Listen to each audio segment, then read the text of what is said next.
Okay, so starting with the chapter, what is democracy? Why is democracy? So basically, this full chapter concerns with explaining the importance of democracy, arguments against and for democracy, and what actually is democracy, its basic features. So on the very first page, page number 3, जो first जो है वो है definition of democracy is a form of government in which rulers are elected by the people. So हम we vote and the rulers are elected by the people and they work for us. उसके यहाँ पर कुछ examples they have discuss that this definition allows us to separate democracy from forms of government that are clearly not democratic. The army rulers of Myanmar were not elected by the people. Those who happened to be in control of the army became rulers of the country. मतलब जो Myanmar में जो army rulers थे उनको लोगों ने elect नहीं किया था, वो खुद ही रूलर्स बन गए क्योंकि मिलिट्री कूप किया एंड म्यांमार को they took over. So those happen to be in control of the जो आर्मी जिनके कंट्रोल में थी वही रूलर्स बन गए. पीपल हैड नो से in this decision. Dictators like Pinochet, Chile are not elected by the people. This also applies कि जो monarchies हैं जैसे सऊदी अरेबिया के जो रूलर हैं उनको लोगों ने नहीं चुना, बस वो रूलर बन गए क्योंकि they were born into a royal family. So monarchies जो हैं या dictatorships हैं they are not clearly democratic because democracy is basically जिसके अंदर हम खुद representatives rulers चुनते हैं and they work for us. Moving ahead. Features of democracy. Now, democracy is a form of government in which the rulers are elected by the people. So, ये हमारा main features of democracy है. Basically हमारे 4 features हैं जो अलग अलग countries के example देकर टेक्स्ट बुक हमें एक्सप्लेन कर रही है. तो सबसे पहला एग्जाम्पल है पाकिस्तान का. पाकिस्तान में जनरल परवेज़ मुशर्रफ ने मिलिट्री कूप करा. मिलिट्री कूप यानी कि जनरल परवेज़ मुशर्रफ जो थे वो आर्मी हेड थे और ही जो उस टाइम के जो प्राइम मिनिस्टर थे he overthrew a democratically elected government और अपने आप को chief executive of the country declare कर दिया क्योंकि आर्मी मिलिट्री उनके अंडर थी. तो it was a military coup. Later उन्होंने अपना डेजिग्नेशन चेंज कर दिया from chief executive to president और and in 2002 he held a referendum in the country जिन्होंने उनको 5 ईयर एक्सटेंशन दे दिया कि 5 ईयर तक कोई और जनरल परवेज़ मुशर्रफ के अलावा आ ही नहीं सकता. Pakistani media, human rights organisations और डेमोक्रेसी एक्टिविस्ट से जो रेफरेंडम था वो मैल प्रैक्टिसेस और फ्रॉड पे बेस था, सब कुछ इलीगल था. इन अगस्त 2002 उन्होंने एक लीगल फ्रेमवर्क इशू किया जो कॉन्स्टिट्यूशन ऑफ पाकिस्तान को अमेंडमेंट की और इस अकॉर्डिंगली प्रेसिडेंट जो है वो नेशनल और प्रोविंशियल असेंबलीज को डिसमिस कर सकता है. मतलब सारी की सारी पावर जो है वो जनरल परवेज़ मुशर्रफ ने अपने हाथ में ले ली. ओके, इलेक्शंस होते थे, elections were held to national and provincial assemblies. So Pakistan has had elections but elected representatives के पास पावर ज़्यादा नहीं थी. फाइनल पावर जो थी वो जनरल परवेज़ मुशर्रफ के पास ही थी. सो क्लियरली ये reasons are more than enough to say that Pervez Musharraf जो पाकिस्तान है it cannot be called a democracy. And the same thing happens in many dictatorships and monarchies. The real power was with some external powers and not with the locally elected representatives. तो इसको people's rule नहीं कहा जा सकता. तो यहाँ आपको मिलता है आपका first feature.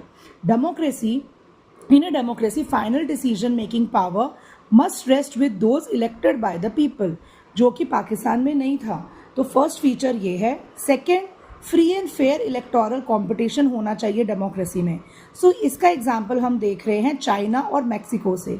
In China elections तो रेगुलरली हेल्ड होते हैं आफ्टर 5 ईयर्स, लेकिन उनकी जो कंट्री की पार्लियामेंट है जिसका नाम है क्वांग्यो रेनमिन दाइबो दाहुई, इसको ईजिली आप नेशनल पीपल्स कांग्रेस भी बोल सकते हो, और वही उसी पार्टी के पास पावर है president of the country appoint करने के लिए. उनके टोटल 3000 मेंबर्स हैं. सब मेंबर्स जो हैं वो आर्मी से भी इलेक्ट होते हैं.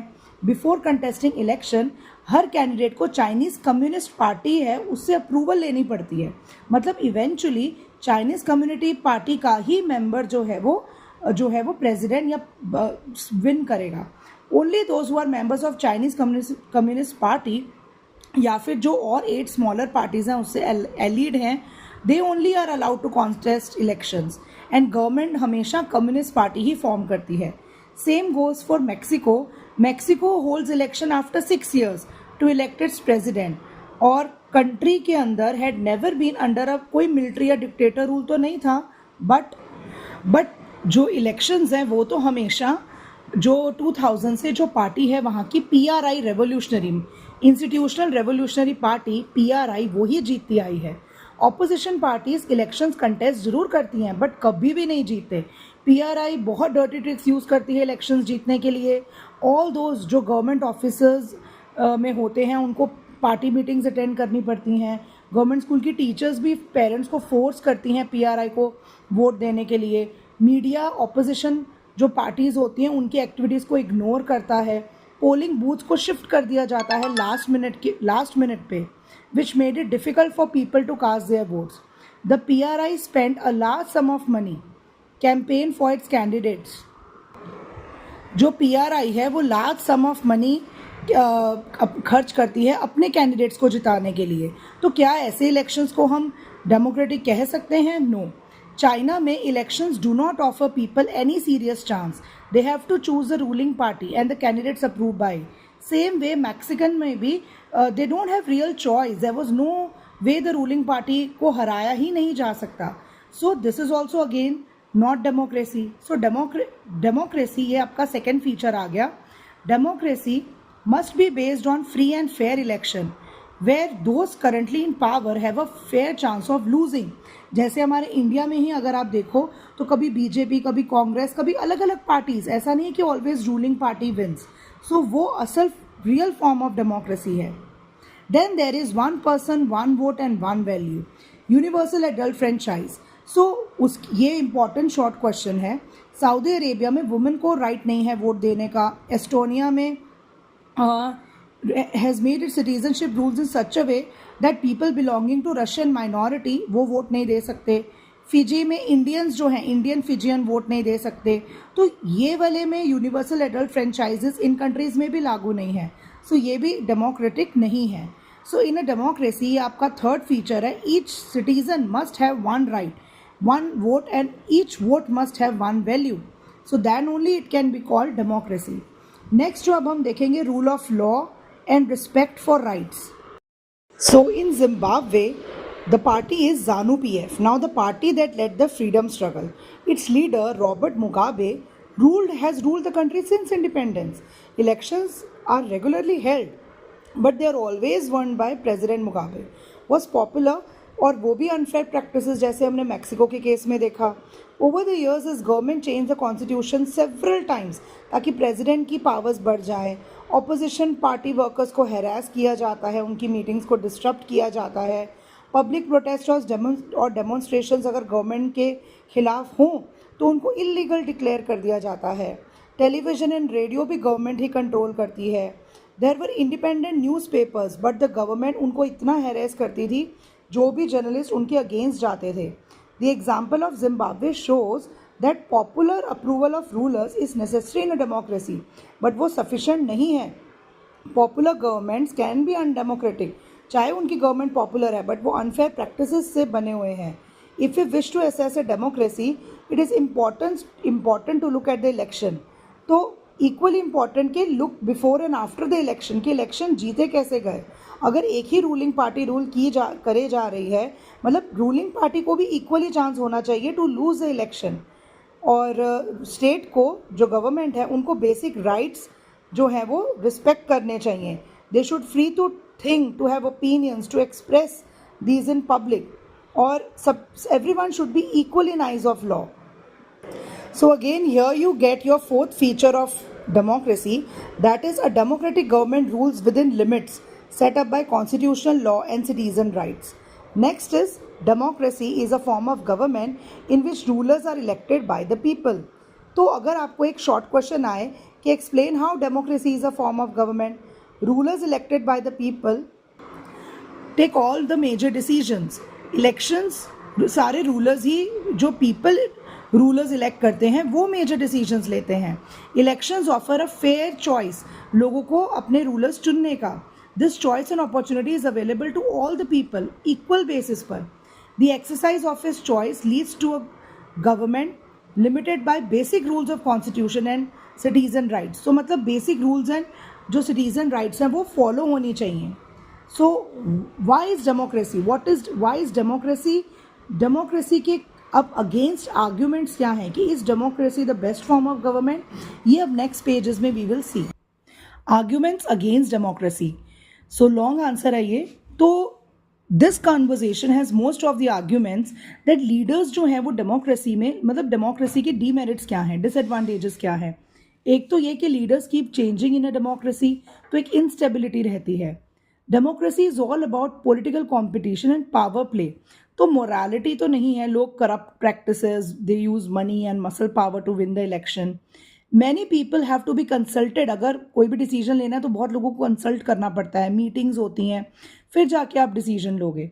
Elected leaders do not know the best interested of the people, तो कई बार बैड डिसीजंस लिए जाते हैं. डेमोक्रेसी लीड्स टू करप्शन, और इलेक्टोरल कॉम्पिटिशन है तो करप्शन तो होता ही है. Ordinary people don't know what is good for them, तो वो डिसाइड नहीं कर पाते properly. So democracy is not a magical solution, मतलब हर प्रॉब्लम का मैजिकल सॉल्यूशन नहीं है. डेमोक्रेसी भी अपनी मिस्टेक से लर्न करती है, वो अपने मिस्टेक्स को रेक्टिफाई करती है, अमेंड करती है, और उसको हर रोज़ डेमोक्रेसी अपने आप को बेटर करती है. डेमोक्रेसी ने कोई पॉवर्टी सारे वर्ल्ड में एंड नहीं कर दी. Democracy as a form of government only ensures that people जो है वो अपने डिसीजन खुद ले सके. अब ज़रूरी नहीं कि वो डिसीजन सही ही हों, पीपल भी can make mistake. Involving the people in this elections in the decision does not lead to delay in decision, does lead to delays in decision making. और it is also true that democracy leads to leadership में भी बार बार changes आते हैं. तो यही सारे points यहाँ पर discuss करे हैं. So basically democracy is not an ideal form of government. But क्या अब हम ये question कर सकते हैं that is democracy better than other forms of government? Yes, it is definitely better form of government. उसको एक example देकर explain किया गया है. जैसे कि 1958-1961 में famine आया था चाइना में और इंडिया में. बट चाइना के अंदर क्योंकि कम्युनिस्ट गवर्नमेंट थी, बहुत सारे लोग चाइना में died due to famine in the world history. बहुत बड़ा फेमाइन था. During those days India economic condition China से ज़्यादा बेटर नहीं थी, लेकिन फिर भी इंडिया में फेमाइन का इतना बुरा असर नहीं हुआ. क्योंकि दोनों की गवर्नमेंट पॉलिसीज़ अलग थी. इंडिया में डेमोक्रेसी थी, तो Indian government respond to food scarcity in a way that Chinese government ने नहीं किया. उन्होंने पहले से ही फूड स्टोर कर रखा था. अगर डेमोक्रेसी होती चाइना में तो ऑपोजिशन पार्टीज़ होती हैं जो क्रिटिसाइज़ करती, तो वो सही टाइम पे सही स्टेप्स लेते, तो शायद इतने लोग फेमाइन में ना मरते. Y democracy is considered the best form of government? Because democracy is better than any other form of government अगर लोगों की नीड्स के अकॉर्डिंगली देखा जाए.